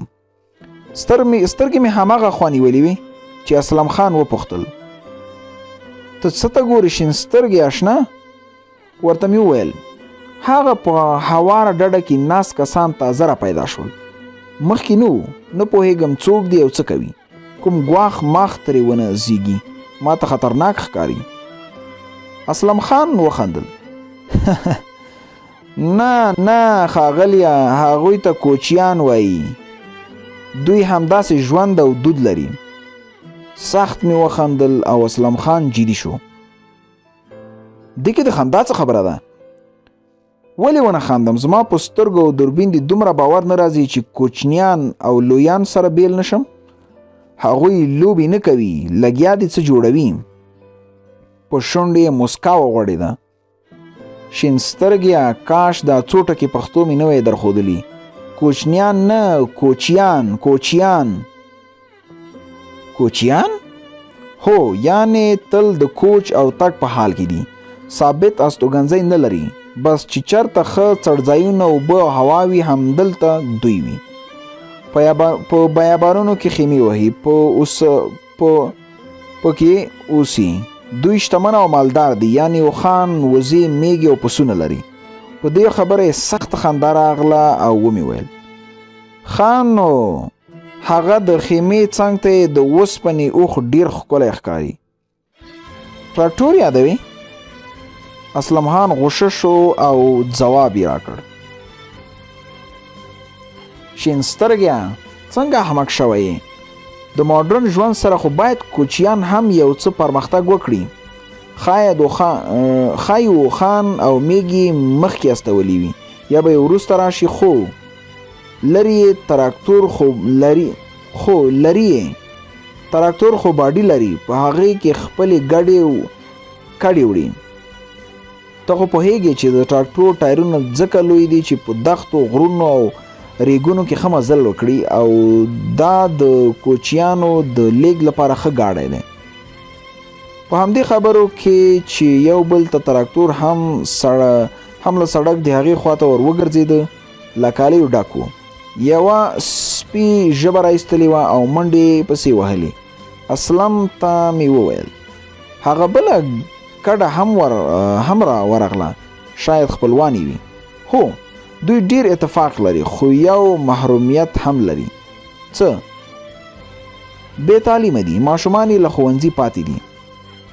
څه خوري؟ اسلم وخندل. له تا سره د خېټې غم دی شین سترګیه. دوی تر ټولو بهتره خواړه لري.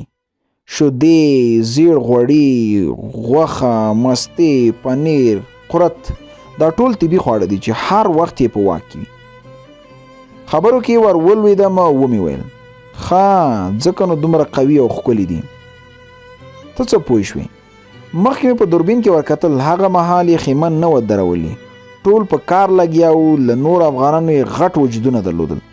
د ښځو لویې جامې ډېرې ښې جوړې شوې وې، مناسب قد او اندام یې درلود.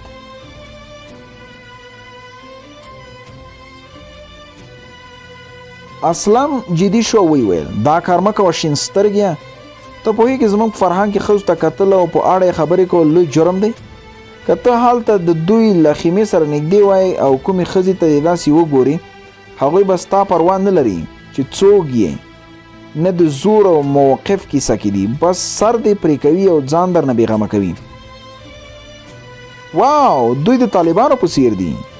نه، دوی خپل دود لري، په خپل ناموس ډیر ټینګ او د ښځو په برخه کې ډیر حساس دي. که خپله ښځه بې ځایه له یو بېګانه سره په خبرو او خندا هم وویني، هم ښځه وژني او هم هغه بېګانه سړی.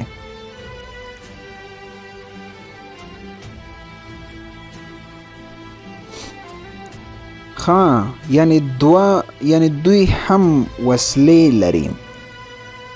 وسلوال نه دي، خو په غرونو او صحراګانو کې د ځان ساتنې لپاره خامخا کومه نیمه وسله ورسره وي. بیا له چا څخه ویره نه کوي. واو، ډیر خطرناک خلک دي. مننه چې پوه دې کړم. اسلم خان په اوږه زور راکړ. آفرین چې پوه شوې.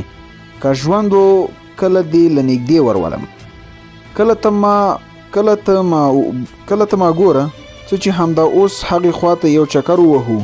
اوس خو باران هم درېدلی، هم تفریح او هم سیاره ګزمه. زموږ په څیر یې دواړه لاسونه اوچت کړل او ویې ویل څه ستونزه نشته، زه آماده یم، مهرباني. دوه نور سرتیري مو هم د ځان ملګري کړل. په قدم وهلو له سړکه تیر شو. خیمو ته نږدې ورسېدو. د سپیانو غپا پیل شوه. زه په امریکا کې د ښکار پر مهال د سپیانو په غپا عادت یا بلد شوی وم. څه اشارې مې ورته وکړې، غلي شول. کوچیان زموږ په لیدو ورخطا شول. ښځې خیمې ته ننوتې او سپین ږیري زموږ مخې ته راغی. ډېر ډاډمن خو ستړی معلومېده. غږ یې کړ، حتمي به یې ویل چې خیرت دی. اسلم خان ورسره خبرې پیل کړې. سړی راوړاندې شو. اسلم خان ته یې لاس وکړ. موږ ته یې بد کتل. په خبرو کې تندی وغوړېده لکه کومه ټوکه چې کړې وي. په خندا شو. کتل مې چې د یوې خیمې مراندې پورته شوی. څو ښځو سرونه ورڅخه راایستلي وو. په موږ یې سترګې خښې کړې وې. ښکلې څېرې یې درلودې. ځینو په مخ خالونه هم وهلي وو. ګڼ سینګار توکي لرل. د یوې ځوانې کوچۍ پر تندي او مخ پریشانه زلفې راخورې وې. یو ځل مې د افغاني ښکلا بیلګې کتلې. موږ ګوته په ماشه ولاړ وو. سپین ږیري کوم ماشوم ته غږ کړ. په منډه لاړ. له هغې خوا یې یوه کوچنۍ کاسه له سپینو مایعاتو را ډکه کړه. اسلم خان ته یې ورکړه. ما ته یې ست کړ چې وڅښه. ما ورته نه وویل. هغه ورته د پښو په سر کېناست او جام یې په سر واړو. له بوډا سره یې مخه ښه وکړه. اسلم خان راته وویل شنه کافره، دا سړی علمګل کاکا نومیږي. د دې کوچیانو مشر دی. وایي چې هلمند ته روان یو. رمې او نورې کډې مو شاته پاتې دي. موږ ورته انتظار یو. سبا وختي له دې ځایه کډه کوو. ومې پوښتل هغه څه دي په سر واړول؟ شراب. واو، دوی شراب هم څښي؟ په خندا شو. نه دا افغاني شراب دي. نشه مشه نه لري. موږ ورته شړومبی وایو. سخت خوند لري. اوس څه پلان دی اسلم خانه؟ راځه تر وړاندې کلي پورې هم ځو. تر کلي پورې؟ هو، تر هغه څنډې یې. څه ستونزه نشته؟ نه، له دې ځایه لا هم د کومې بدې پیښې خبر نه لرو. روان شو. څلور واړه په چټکو قدمونو روان وو. اسلم خان ډېر ډاډه ښکارېده. کلی په شنو ونو او لوړو ونو کې پټ و. اسلم خان ویل دا چینارونه دي. لوی وړې غونډۍ ننه وختو. وړوکی او له شنو اوبو ډک لښتی روان و. وړاندې ګڼې ښځې راغونډې وې. په لوړ غږ یې خبرې کوي. موږ ته یې پام نه و. نږدې ورغلو. زما خبره کې شور شو. د شور په اورېدو ټولې راڅکه شوې او شور یې جوړ کړ. وی کافران راغلل. اسلم خان ځای پر ځای ودرېد او د یو پاخه عمر لرونکي ښځې سره یې خبرې پیل کړې. نور نجونو خپلې کاسې او خټین لوښي د چیني وړوکي ډنډ کې پرېښودل او یو ځای ترهېدلې ودرېدې. له اسلم خان نه مې وپوښتل څه وایي؟ راته یې کړل.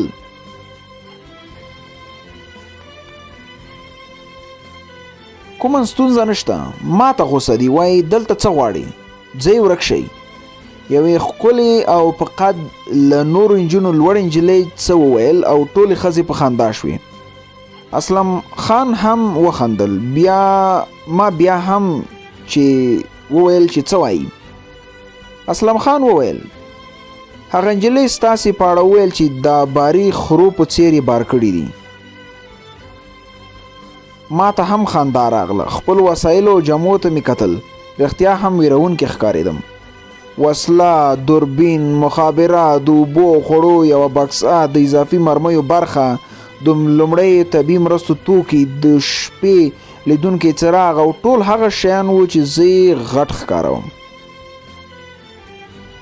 اسلم خان د پاخه عمر لرونکي ښځې سره ډېرې خبرې وکړې. دوی ټولو خپل له اوبو ډک لوښي په اوږو کړل او په نرۍ لاره نږدې کلو ته روانې شوې. چینه خالي شوه. اسلم خان نږدې ورغی، د چینې په غاړه کېناست او اوبو ته یې لاس کړ. څو لپې یې وڅښلې، ما ته یې ست وکړ. ما هم خپل ځانګړی دستکش لرې کړل او څو غوړپه مې وڅښلې. له معدني اوبو ډېرې خوږې او یخې وې. خوند یې راکړ، خو دوو نورو سرتېرو نه ویل. ګوت په ماشه ترېدلي ولاړ وو. له اسلم خان مې وپوښتل، هغه مېرمنې ته دې څه ویل؟ هغې ته مې ویل چې موږ مرستې ته راغلي یو، که چېرته موږ ستاسې دا خامه چینه سمه سیمټي جوړه کړو او کلي ته ورڅخه نلونه تیر کړو، هم به اوبه پاکې وي او هم به تاسې نه تکلیفېږئ. خو ښځې وویل چې موږ همداسې خوشحاله یو، هېڅ حاجت نشته، فقط دا مردارې څېرې مو له دې ځایه ورکې کړئ. وروسته یې وویل چې دا د نارینهو کار دی، د کلي له مشرانو سره خبرې وکړئ، تاسې حق نه لرئ چې مخامخ دلته راشئ. واوا، دا خو دې سمه خبره کړې، دا به له دې ښکلو نجونو سره لویه مرسته وي. اسلم خان جدي شو. شین سترګې کافره، لکه چې بیا دې کومه کې سترګې خښې کړې وې. نه مې و درته ویلې چې دوی د ښځو برخه کې ډېر حساس دي. دا کار مه کوه، ته یوازې یو سرتېری یې، که دې غصه کړل بیا نو دوی له طالبانو ډېر خطرناک دي، مردار به دې کړي. د چینې په غاړه څو دقیقې ناست و. دې ځای سخت خوند راکړ. د ماشومانو شور ماشور شو. ګورم چې د خوړ وړاندې څنډه له ماشومانو او تنکۍ ځوانانو ډکه شوه. ټول ولاړ وو او موږ ته یې راکتل. اسلم خان ور غږ کړ، خو هیڅ څوک هم دې خواته رانغلل. خپلو منځو کې خبرې کولې. دې وخت کې له مرکز نه مخابره راغله. د قرارګاه د امنیتي برخې مسؤل سخت په غوسه و. اسلم ته مې وویل، هغه له څو هلکانو سره ټوکې ټکالې وکړې او بیرته خپل مرکز ته را روان شو. ګلاب صاحب اورې؟ هو، بس تا ته غږ یم. مننه، د نن کیسه هم دومره وه، نوره به بل وخت جوړه کړم. سمه ده، نن زیاته هم وه. یوه پوښتنه وکړم؟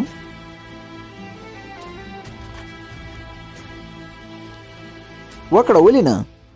ما ویل هغه د چینې په غاړه ښکلې نجلۍ چې فینکو عسکر پکې سترګې خښې کړې وې، پروانه نه وه؟ پروانې په کړس وخندل. هی، دا څه وایي ګلاب صاحب؟ زه خو ډېره حساسه یم، چې ما ته یې کتلې وای سترګې مې ورباندې راایستلې. دواړو وخندل، مخه مو وکړه او زه هم د شپې لپاره د یو څه په پخولو لګیا شوم. 2 ورځې تېرې شوې. زه هم د پروانې او د هغه له داستان سره سخت روږدی شوی وم. اوس مې د داستان نوې برخې او پایلې ته سخته بیړه وه. د جمعې په ورځ سلماني ته تللی وم. ویښته مې ږمنځول چې موبایل ته مې پیغام راغی. د پروانې شمیره وه. سخت یې حیران کړم. هغه خو په لیک لوست نه پوهیږي، میسج څنګه استولی شي؟ خلاص مې کړ، لیکلی وو: سلام ګلاب صاحب، که وخت لرئ زنګ راته وکړه. خپل اتاق ته مې ځان ورساوه. زنګ مې ورته وکړ. سلام پروانې، ښه یې؟ ښه یم ګلاب صاحب، ته ښه یې؟ سخت دې حیران کړم. ولې؟ تا خو لیک لوست نشو کولی، اوس د میسج څنګه راغی؟ هو، زما یو ملګرې ده، شعرونه هم لیکي. نن زما خواته راغلې وه، هغې راته میسج ولیکه او در ومې لیږه. موبایل کې مې پیسې نه وي، بیا هم بخښنه غواړم. نه، بخښنې ته اړتیا نشته. زه هم ستا د زنګ په تمه وم. ښه و چې احوال دې راکړ. د داستان کومه بله برخه راته وایې؟ هو، تا خبره ډیره جالبه ده. که وخت لرې پیل به یې کړم، بیا ښایي ته هم بوخت شي. د جمعې ورځ ده. ما هم همدا خبره کوله، بس شروع یې کړه. د وخت په تېرېدو اسلم خان لارښوونو او معلوماتو د افغانانو د ژوند په اړه په ډېر څه وپوهولم. په پښتو مې ستړي مشي، مخخه او ډېر نورې خبرې زده کړې وې. د افغانانو ښځو په مخ کې پټې ښکلا او ځانګړي نور ځان ته جلب کړی وم. هغه کلي او چینې ته له تګ وروسته زما ذهن کې پوره بدلون راغلی و. دوی ډېر ژوندي خلک وو. په دومره کړاوونو او جګړو کې هم هیله من وو. دوی د دوی ستره شتمني ټولنیز ژوند و. د چینې غاړه او یخې اوبه مې سخت یادې دي. هغه بڼوره جلۍ چې ویل یې دوی د خرو په څیر بار کړي اوس هم زما په ذهن کې نقش شوه. یوه ورځ مو پیره او مسؤلیت نه و. ویده شوم. مازدیګر مهال راپاڅېدم، د ورزش جامې مې واغوستې، همداسې له قرارګاه ووتم. په منډو مې ځان تر هغه چینې ورساوه. د مرغانو شور ماشور و چې نه مې له وړاندې ولیده.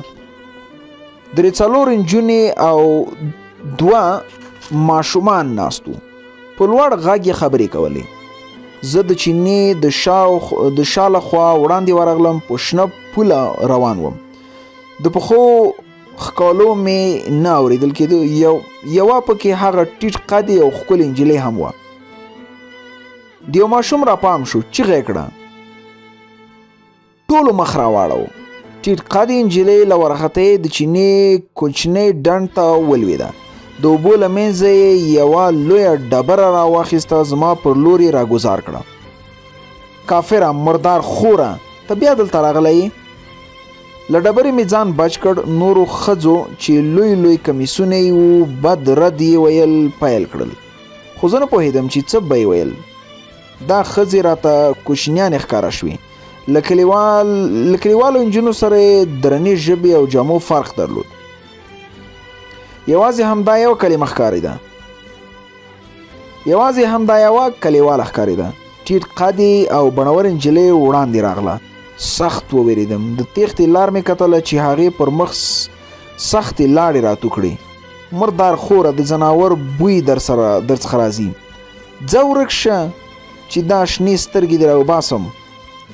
سور خټین لوښی اوږې ته پورته کړ. هلکانو د کوچیانو د خیمو پر رول منډې کړې او 3 واړه ښځې هم روانې شوې. د کوچنۍ ډنډ لپاره د سرو بنګړیو ټوټې ګرځېدې. دا به د همغه ټیټ قدې ښکلې نجلۍ و، ځکه زما په لیدو یې له ورختې په خویه خټه په خاو خویدلې وه او لاس یې په ځمکه لګېدلی و. له خپل راتګ سخت پښیمانه شو. مناسب مې وبلله چې د هلکانو یا نورو کلیوالو له رارسېدو وړاندې باید ځان وباسم. په چینه ورپرېوتم. په مړه ګېډه مې اوبه وڅښې. مخ او لاسونه مې ومینځله. د قرارګاه په لور مې منډې ته دوام ورکړ. په 2 دقیقو کې قرارګاه ته ستړی ستومانه راغلم. ماتې خوړلی وم. یو چا لاړې راتو کړې وې. اسلم خان په څوکۍ ناست و. ګیرې خریاله. نن مې یوازې یو پوښتنه وکړه. ستاسو دین یعنې څه؟ په لاس کې نیولې عینې ته یې وکتل. ورمېږي کوږ کړ. خپله پورتنۍ شونډه یې په غاښونو کلکه ونیوله او ماته یې وویل، وروسته له مرګه ژوند په یوه بله نړۍ کې هغه ته جنت وایي. نن مې هغه د غټو کمیسونو لرونکو ښځو، ټیټ قدې جذابې نجلۍ او د اسلم خان خبرو ذهن ګډوډ کړی و. 2 ورځې تېرې شوې وې. ما د پښتو په زده کړه تمرین کاوه. کله کله به مې د شپې لخوا پښتو درسي کتابونه کتل چې اسلم خان راته په پنسل قلم ځینې لارښوونې په انګلیسي تلفظ لیکلي وې. نن وروسته له غرمې تیز باران وشو. نږدې 2 ساعته یې دوام وکړ. د ماسپښین 2 بجې وې چې له اسلم خان سره له قرارګاه ووتلم. د چینې خواته د خپل وروستي تګ په اړه مې هیڅ نه ورته ویلي. که په ما څوک خبر شوي وی دا رښتیا هم لوی جرم و. خو بس یو لیونتوب ومې کړ. رښتیا اسلم خان یوازې زما ژباړونکی نه و، خو د انساني اړخه یو ښه ملګری و. په ډیر کم درس په ډیر څه پوهېده او د مسایلو تحلیل یې ډیر منطقي و. دواړه د څار پوستې ته چې موږ ورته ټاور ویل وختو. هوا ډیره صافه وه. لمر خپلې ژیړې وړانګې پر ځمکه غورځولې وې. بوټي داسې ښکاره کېدل لکه چې باران د اوبو لمبولي وي. د غره په څنګ کې د اسمان نه یوه زرغونه پټه راتېره شوه. ما اسلم خان ته وویل دا څه دي؟ هغه ځواب راکړ دا آسماني ښکلا ده. موږ ورته زیړه زرغونه یا د بوډۍ ټال نومونه اخلو. رنګین کمال هم ورته وایي. کله چې ډیر باران وشي او بیا لمر راوخیږي نو بیا دا پټه ترې راتیریږي. دې ته آسماني ښکلا وایي. زمونږ په باورونو کې ځانګړې معنا هم لري. څه معنا؟ زمونږ په باورونو کې راځي چې که څوک د دې زرغونې رڼا ګام واچوي نو جنسیت یې بدلیږي، که ښځه وي تر نر او که نر وي ښځه کیږي. د اسلم دا خبر راته ډېره حیرانوونکې وه او ترې مې وپوښتل آیا دا تجربه تر اوسه چا کړې که یا یعنې جنسیت یې بدل کړی؟ ځواب یې راکړ ناخبره، هسې تر باور پورې محدوده ده.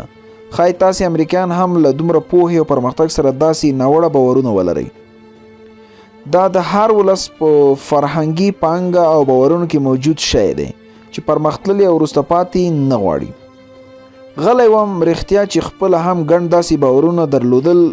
اسلم ته مې وویل هو، انسان هم له خپل طبیعت سره عجیبه اړیکه لري. د آرام محیط په لیدو د آرام اوچت احساس کولی شي. یوه شیبه مې په جګړه ایز هیواد کې له د آرام احساس وکړ. ورته مې وویل ښه به نه وي چې په دې ښکلې هوا کې قدم ووهو؟ ویې منله او د قدم وهلو لپاره راښکته شو. نن مو ډېر قدم وواهه. هغې چینې ته لاړو چې نن بیا ډېرې مېرمنې پرې راټولې وې. ځینو د څرمنو نه په جوړو شویو کڅوړو کې اوبه اچولې، ځینو خپل لوی لوی کمیسونه په اوبو کې خواره کړي وو. دومره پوه شوم چې له کلیوالي زیاتې ورته کوچنیانې راغلي دي. اسلم خان له دوی سره په خبرو شو. ځان یې دوی ته یو افغاني خوشبړونکی ور معرفي کړ. زه هم د دوی په ځینو خبرو پوهېدم، خو سترګې مې په ټیټ قد نجلۍ پسې وې. اخر مې پیدا کړه. بیا یې بد راکتل. له خپلې بلې ملګرې سره په خبرو لګیا وه. ناڅاپه یو ببر سرې وړې نجلۍ ورباندې غږ کړ فیروزې. په هغه شیبه مې نوم یاد شو، فیروزه. ښځو زمونږ په ورتګ خپل ټول کارونه ودرول. دا زمونږ د ورتګ پر وړاندې د هغوی غبرګون و. اسلم خان بیا همغه خبره تکراروله چې چینه درته جوړوو. نور مو خبرې بس کړې، بیرته له هغه ځایه د پاخه سړک سر ته را روان شو. اسلم خان د غرني ژوند په اړه اوږدې خبرې وکړې، خو زما په ذهن کې د ټیټ قدې نجلۍ فیروزې څیره ګرځېده.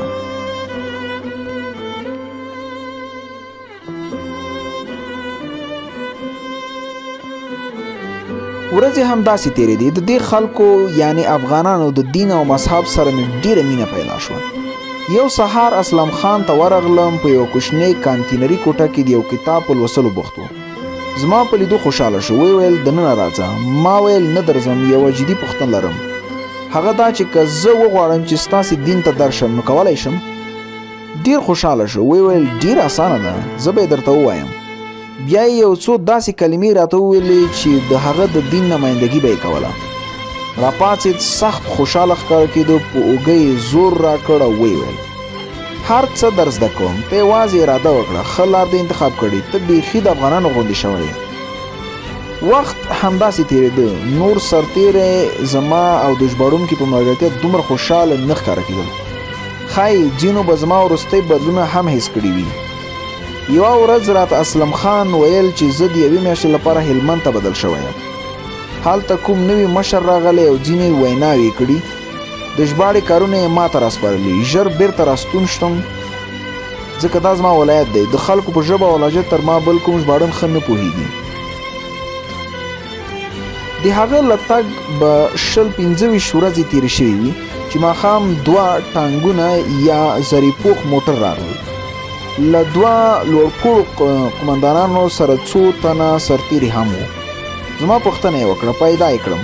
بې پوښتنې سترګې را وتړلې او په موټر کې یې واچولم. له نږدې 1 ساعت مزل وروسته له موټر ښکته شو. دې ته یې پوځي قرارګاه ویله چې ټول بهرنیان پوځیان له همدې ځایه په دې هېواد کې خواره کېدل. په تیاره کوټه کې ناست وم، هېڅ هم نه ښکاره کېدل. یوازې مې د لاسي ساعت رڼا لیده. شپه تېره شوې وه. د سهار 9 بجې د کوټې دروازه خلاصه شوه. یو جنرال امریکایي جنرال چې ماته د CIA کس ښکارېده راننوت. دا مې له دې مخکې نه و لیدلی. ما ته مخامخ کېناست، څو شېبې غلی و، بیا یې وویل تاسې دې هېواد ته د څه لپاره راغلي یئ؟ ځواب مې ورکړ د جګړې لپاره. بیا یې وپوښتل ولې؟ ځواب مې ورکړ مخکې ویل شوي وو چې په دې هېواد کې جګړه له منځه یوسو او ټول هغه کسان چې په نړۍ کې جګړه کوي ختم یې کړو. نه. بیا یې د پتلون د شاتنې جیب نه یوه تومانچه او یو بنډل ډالر راوباسل او ویې ویل دا د څه لپاره درکوو؟ غږ مې ونه کړ او هغې وویل د دې لپاره چې دا هېواد له منځه یوسئ او ټول وګړي هم له یو له بل سره اخته کړئ چې پخواني ټولنیز باور او ژوند یې له منځه لاړ شي. بیا یې ما ته په ځیر ځیر وکتل، سترګې مې ورپورته کړې، په عینه کې شنې وړې وړې سترګې او په ګونځې څېره کې په غوسه ښکارېده. له ځایه جګ شو، خو ته دلته نشي پاتې کېدی او له همغه ځایه زندان ته راوړم. پنجره مې ونیوله، د باندې لمر و، رڼا د زندان تور تور دیوالونه ښکاره کول. چانس مې ښه و چې ملګری په اطاق کې راسره و. ملګری مې د زندان سیمټي دیوال ته خوب وړی و. پروانې وویل زما کیسه هم دومره وه. واه، باور وکړه چې پای یې ډېر ښایسته و. دا ناول نور خلاص شو؟ آیا دا ناول نور خلاص شو؟ هو، همدومره و. نه پوهېږم څنګه مننه وکړم چې دومره حوصله دې وکړه او هر څه دې راته ولیکل. بیا هم وایم چې د مننې وړ نه ده. تا په کمپیوټر کې لیکلي که کتابچه کې؟ ځینې برخې هلته، ځینې کتابچه کې، خو تا ته ټول کتابچه کې لیکم. زما خط ډېر ښکلی دی. خو اوس درنه یوه پوښتنه وکړم. هو، کله هم کابل ته راغلی یې؟ هو، یو ځل راغلی وم. ښه، باغ بالا دې لیدلی؟ نه نه مې دې لیدلی. ډېر ښکلی ځای دی. زه خو هره جمعه دلته د سیل یا چکر لپاره ځم، خو نن له تا یو غوښتنه وکړم. هغې وویل هو، څه رانه غواړې؟ زه دلته د میلې لپاره راغلی یم، د دې لپاره چې ساعت مې تیر شي. ته هم یوه زمزمه راته وکړه. هغې وخندل زما کله آواز جوړ دی. ته خو یې وکړه، زه به یې وګورم. بیا د استاد ناشناس یو سندر راته زمزمه کړه. اوس مې هم لږ لږ په یاد داسې و. محبت اول اسانه په نظر راغی، محبت اول اسانه په نظر راغی، په آخر کې مې نصیب خون ځیګر راغی. دا مې د لومړي ځل لپاره خوښه شوې وه. ومې ویل که ته لیکواله نه وای او سندرغاړې وای نو ډېر مینهوال به دې لرل. نه، ښه ده چې سندرغاړې نه یم، دومره مې نه خوښېږي. ښه سمه ده، زه به اوس لاړ شم. ښه وخت یې وویل او خدای پاماني مې وکړه. په لاره کې ګڼه ګوڼه زیاته وه. ناوخته ورسېدم. مازدیګر له دفتر څخه راغلم، ډېر ستړی وم. په کوټه کې هر څه همداسې خواره وره پراته وو. له هغې وروسته مې جامې ټولې کړې. د مازدیګر د لمانځه وروسته د باندې ووتم. د شپې لپاره څه شی راوړم؟ تر څو د شپې لپاره څه شی راوړم؟ کله کله چې به مې زړه تنګ شو، فیسبوک به مې راواخیست. د ملګرو پوسټونه به مې کتل. ښایسته مطالب به پکې وو. د پروانې ثبت شوی غږ به مې راواړو. میاشتې تېرېدې، خو د هغې کلیواله نجلۍ هېڅ خبره نه راتلو. د مني سوړ موسم راورسېده. زه به چې دفتر ته تلم، د سړکونو او لارو په سر به مې د ونو ژیړې پاڼې راتوی شوي وي. یو مازدیګر له دفتر څخه راتلم، نو ملګري مې زنګ راته وکړ. ویل یې چې سبا وختي جلال ته روانېږو، هلته د کرکټ سیالۍ کېږي، ته هم را سره بیایي. هو مې ورته وویل سبا وختي په کوټسنګي ورته په تمه وم. له همغه ځایه مو خپل موټر کې مخ په پلچرخي حرکت وکړ او جلال ته روان شو. ښه ساعت مو تیر شو. هوا ښکلې وه او لوبه هم زموږ د توقع سره سم خطر سره شوه. مازدیګر 4 بجې بیرته مخ په کابل را روان شو. په ماهي پارک کې مو ډوډۍ وخوړه. عکسونه مو هم واخیستل. نری شمال لګېده. همدا چې کوټې ته راورسېدم نو د ډوډۍ له غمه خلاص وم. ویده شوم. ناروغ وم. سهار د جګېدلو نه وم. یو همکار ته مې ټلیفون وکړ زما لپاره په دفتر کې رخصتي واخلي. لا مې موبایل نه و ایښی چې زنګ راغی. ورته مې وکتل د پروانې شمېره وه. سخت ورته خوشحاله شوم. خو ځان مې داسې وښوده چې غوسه یم. سلام طاهر جانه. وعلیکم سلام. دومره موده وروسته؟ هو دومره موده وروسته، خو هیر شوي مې نه یې. اوس درته یوه خبره لرم. خبره؟ څه خبره؟ څه موده کېږي چې کابل ته راغلی یم، لیدلی مې شي؟ هو ولې نه، سترګې مې روښانه. چېرته او څنګه؟ ته ځان چمتو کړه، همدلته نږدې یم، د مزنګ نه کوټسنګي پله ته درځم. له ځایه پورته شوم، سمدستي حمام ته لاړم. د جامو په رنګونو مې هیڅ رنګ نه خوښېده، خو یوه جګري رنګ مې له تورې کورتۍ سره انتخاب کړ. سهار وختي مې ځان جوړ کړ، یوې او بلې خوا ته مې وکتل. په میز هغه کتابچه ایښې وه چې د پروانې شمېره مې پکې لیکلې وه. زموږ د لیدو واده د ماسپښین 2 بجې وې. اخر د کوټسنګي پله ته راووتم. ګڼه ګوڼه زیاته وه. د پله کټارې مې نیولې وې. یوې او بلې خوا ته مې کتل. لاندې خلک راته ښه سم معلومېدل. هر څوک مې ښه په نښه کولی شول. د پله مینځ کې 10-15 دقیقې په تمه وم. نجونې هم تېرېدې، ټول یو ډول وې او د دشت برچي خوا ته تلې. په همدې وخت کې مې په یوه را روانه نجلۍ سترګې ولګېدې. شین اوږد کمیس، ګلابي پړونه یې له ورایه ښکارېده. په ټوله معنا یوه کلیواله نجلۍ وه. را نږدې شوه، بڼورې او ښکلې سترګې یې درلودې. خپل ښی لاس یې راوړاندې کړ. مړوند یې له شنو بنګړو ډک و. ستړیمشي لپاره مې لاس ورکړ. لړزې واخیستم. هېڅ مې ورته نشو ویلی، خو د هغې جرأت تر ما ډېر و او په ښکلې انداز یې خبرې کولې. زما کتابچه دې راوړې؟ هو راوړې مې ده. د غاړې د بکس کشک کې مې کش کړ او هغه کتابچه مې راواخیسته. دې ناول مې چې پکې لیکلی و. دا د کتابچه دی. کتابچه یې راڅخه واخیسته، مننه یې وکړه، نور یې هېڅ هم ونه ویل. بې مخه ښې راڅخه روانه شوه. هېڅ یې راته ونه ویل. زه هم بیرته شاته روان شوم. داسې مې احساسوله لکه ټول فکر او وجود مې چې شاته پرېښوي. ما د ځان سره دا فکر کوه چې هغه څوک نه بریالی کېږي چې د زړه خبرې خولې ته نشي راوړلی. په پروانه پسې مې کتل. د خلکو ګڼه ګوڼه کې ورکه شوه. زنداني شوی امریکایي سرتېري فینکو رایاد شو. بیا راته ځان هم هغه سرتېری ښکاره شو چې په یوه نه ګټل کېدونکي او بېبرخلیکه جګړه ورګډ شوی و. د پله په کټارو مې دواړه لاس تکیه کړل. لاندې مې وکتل. ټول خلک په خپلو کارونو پسې د لویګیانو په څېر او بیر کېدل. پای.